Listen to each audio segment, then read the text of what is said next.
বন্ধুরা নমস্কার। বিষয় কি করে ঈশ্বরে ভক্তি হয়। বন্ধুরা, এক গৃহস্থের মুখে এই কথাটি শোনা, আর মানুষটির একটু পরিচয় দিয়ে নি। তিনি একজন উচ্চ পদাধিকারী ছিলেন, সায়েন্সের স্টুডেন্ট এবং বনেদি পরিবারের। তিনি আমাকে শুনিয়েছিলেন, গৃহস্থ মানুষ। তিনি শুনিয়েছিলেন মানে আমাকে জোর করে ডেকে শোনাননি।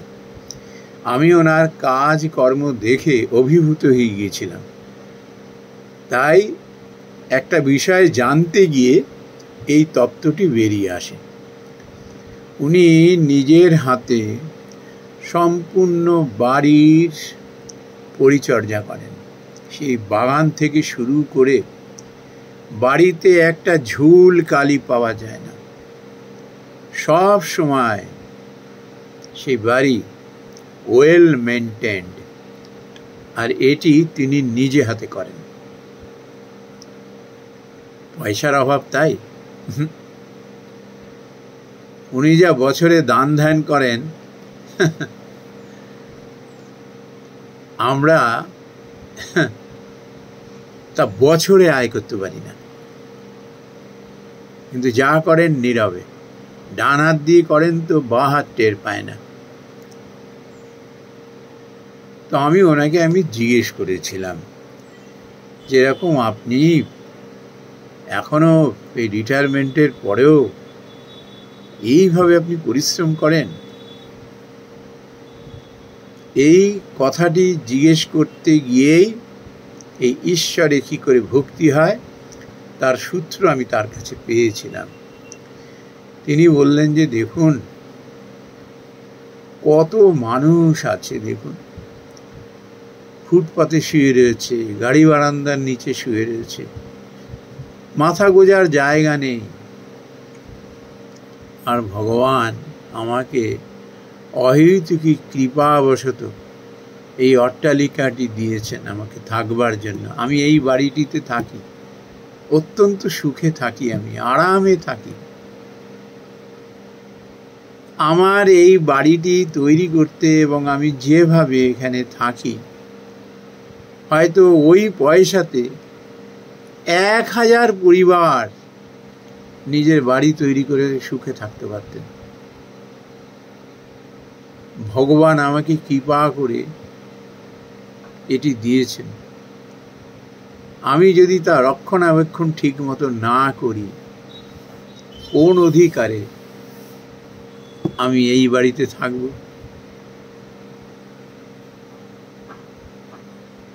এই কৃতজ্ঞতাবশত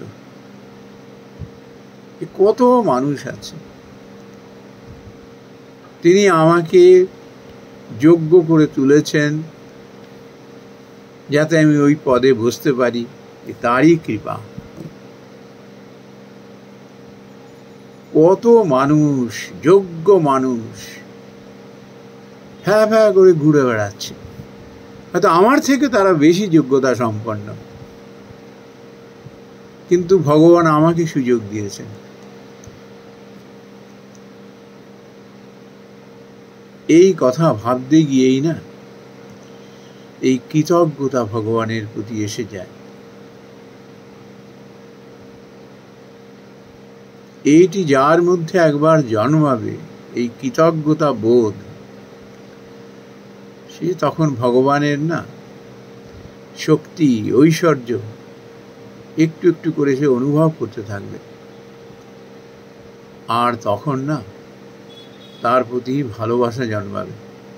তখন বললেন যে দেখুন, মনে করুন আপনাকে কোনো মানুষ জীবনে এমনভাবে হয়তো একটা বিষয়ে উপকার করেছেন যে হয়তো আপনার জীবনের মোড় ঘুরে গেছে। আপনি হয়তো বিরাট একটা সংকট, বিপদ থেকে রক্ষা পেয়েছেন। তো এই মানুষটার প্রতি তখন কি হয়? আপনার কৃতজ্ঞতা বোধ হয় কি না? এই কৃতজ্ঞতা বোধ থেকে ভালোবাসা, বিশ্বাস জন্মে। তখন আপনি ভালোবাসেন। বাবা মাকে সন্তানরা কেন ভালোবাসেন? কেন তাদের দেবদেবীর আসনে বসিয়ে তাদের শ্রদ্ধা ভক্তি করেন কেন? ওই কৃতজ্ঞতা বশত মা আমার জন্য কত কষ্ট করেছেন, 10 মাস 10 দিন এই গর্ভধারণ করে কি কষ্ট করেছেন। তারপর তিল তিল করে বাবা মা গড়ে তুলেছেন আমাকে। এইসব ভাবতে গেলেই না তখনই বাবা মার প্রতি শ্রদ্ধা ভালোবাসা এসে যায়, ভক্তি এসে যায়। তেমনি ঈশ্বর যত কিছু। তখন তিনি ঠাকুরের একটা কথা বললেন যে দেখুন, তার ইচ্ছা ছাড়া, শ্রীরামকৃষ্ণ পরমহংসদেবের কথা বললেন যে তিনি কি বলেছেন, তার ইচ্ছা ছাড়া গাছের একটি পাতা পর্যন্ত নড়ে না। তার মতো এরকম ত্রিকালদর্শী মানুষ, অবতার বরিষ্ঠ, তার কথা কখনো মিথ্যে হতে পারে? তখন তিনি বললেন, আমি বিজ্ঞানের ছাত্র, পরীক্ষায় খারাপ নম্বর আমি পাইনি, পোস্ট গ্র্যাজুয়েশন করেছি। আমি বুঝেছি যে ওই কথাটি হচ্ছে, যেখানে বিজ্ঞান শেষ হয়ে যায় সেখান থেকেই স্পিরিচুয়ালিটি, আধ্যাত্মিকতা শুরু হয়। কজন এটি বোঝে? যে বোঝবার চেষ্টা করবেন তিনি বুঝবেন। সে নিরক্ষর মানুষও যদি হয়, বোঝার যদি চেষ্টা করেন তিনি বুঝবেনই বুঝবেন। বললেন যে ঈশ্বরে ভক্তি, ঈশ্বরে ভালোবাসা ওই কৃতজ্ঞতা বোধটি থেকে আসে। যখন মানুষ বুঝতে পারেন না যে ভগবানের কি অহেতুকী কৃপা আমার উপরে, কত মানুষের থেকে আমাকে সুখে রেখেছেন, ভালো রেখেছেন, কর্মঠ রেখেছেন, সজ্ঞানে রেখেছেন, অপার কৃপা, কত মানুষকে না দিয়ে আমাকে দিয়েছেন। তখন তিনি হয়তো আমাকে প্রয়োজন ছিল না, কিন্তু হয়তো বিষয়টার ক্ষেত্রে তিনি বললেন, দেখুন আমি একটা আয়ের একটা অংশ আমার দানে যায়, সেখানে আমার কোনো কৃতিত্ব নেই। ভগবানকে কৃতজ্ঞতা বশত আমার যেটুকু প্রয়োজন ওইটুকু রেখে বাকি সব আমি দিয়ে দিই, ওই কৃতজ্ঞতা বশত, ঈশ্বরের প্রতি ভালোবাসা বশত।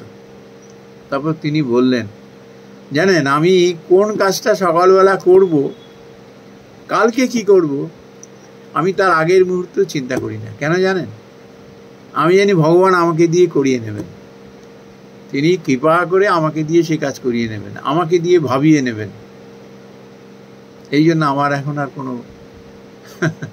কোনো চিন্তা থাকে না। আমার মৃত্যু ভয় নেই। ভয় করব কেন? সময় যখন হবে তিনি তো তখন নিয়েই নেবেন। ঈশ্বরকে যে একবার ভালোবাসতে পারবে, ভক্তি করতে পারবে, তার সব হয়ে গেল। ছোট্ট শিশুকে যেমন মা আগলে রাখেন ঝড় ঝঞ্ঝা থেকে, সমস্ত রকম প্রতিকূলতা থেকে, তেমনি আমাদেরও যার একবার বিশ্বাস জন্মাবে সে বুঝতে পারবে, যার ভালোবাসা জন্মাবে সে বুঝতে পারবে যে কিভাবে তিনি কৃপা করে, অহেতুকী কৃপা। হয়তো সেই কৃপা পাওয়ার যোগ্য নই আমি, কিন্তু কে জানি তিনি কেন কৃপা করছেন, তার ইচ্ছে হয়েছে তাই। তখন আর মানুষের আর চিন্তা থাকে না। একেবারে সাধু মহাপুরুষ সিদ্ধ পুরুষেরই যে এই জ্ঞানটা হবে তা নয়, গৃহস্থ মানুষের হয়। আমি কিছুটা হলেও তো আমি সেটা অনুভব করেছি, সেটি তো আমার হয়েছে গৃহে থেকে কাজ করতে করতে। কাজ কর্ম নিষ্ঠা সহযোগে কর্ম করতে করতে না, ধাক্কা খেতে খেতে, দেখে শুনে ঠেকে মানুষের হৃদয় একবার শুদ্ধ হয়ে যায় না, সে শুদ্ধ হৃদয়ে তখন ভক্তির উদ্রেক হতে থাকে। কেন না, তার মধ্যে সেই কৃতজ্ঞতা বোধটা জন্মায়। এই জন্য দেখবেন যার মধ্যে একবার কৃতজ্ঞতা বোধ এসে গেছে না, সে একটা কথা দিয়েও যদি কেউ উপকার করে থাকে কিছুতেই সে ভোলে না, কিছুতেই সে ভোলে না। যদি তার কাছ থেকে হয়তো আশানুরূপ কোনো ব্যবহার পেল না, কিন্তু ওই কৃতজ্ঞতার কথা ভেবে না তিনি কিন্তু প্রতিক্রিয়া দেখেন না, প্রতিক্রিয়া করেন না, ওইটির কথা ভেবে, ওই উপকারের কথা ভেবে কৃতজ্ঞতা বশত। তাতে হয় কি,